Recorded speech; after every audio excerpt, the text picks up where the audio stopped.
So what do you have to do on news days? You have to basically pretend that you're in a TV newsroom. You get put into groups, and everyone has their own role in the group.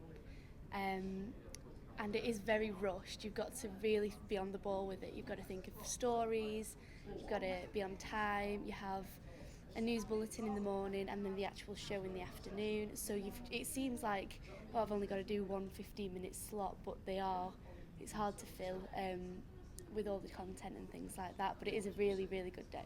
And what was your role on the news day? I was the assistant producer this news day, which basically meant I had to get all of the running order correct and make sure that everyone was doing their jobs.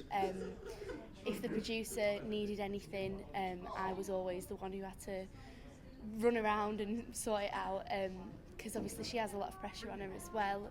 But at the end of the day, it was just making sure that everyone felt comfortable in what they were doing and had something to do as well. Like, some stories were already pre-made, but that didn't mean that they couldn't just do nothing for the rest of the day. They have to, I said, go and get another story, do this, just so you have as much content as you can. And the show is always full. And how realistic were the news days then? I feel like they are quite realistic. I've done work experience at BBC, and it is a very similar layout to it. And it's probably a bit more relaxed than a standard newsroom, but there's still the pressure, and it's still being assessed, so you do have to be on your feet and working as a team, really. So yeah, I would say they are realistic. And so they give you a real taste of what it's like to be a journalist. Yeah, definitely.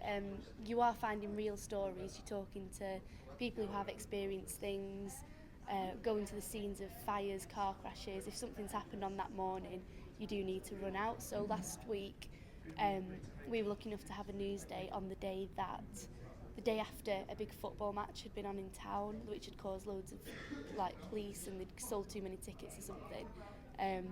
So we ran out that night and got people on the scene, even though it was a last minute thing. It only happened in the evening, just so we had a full package.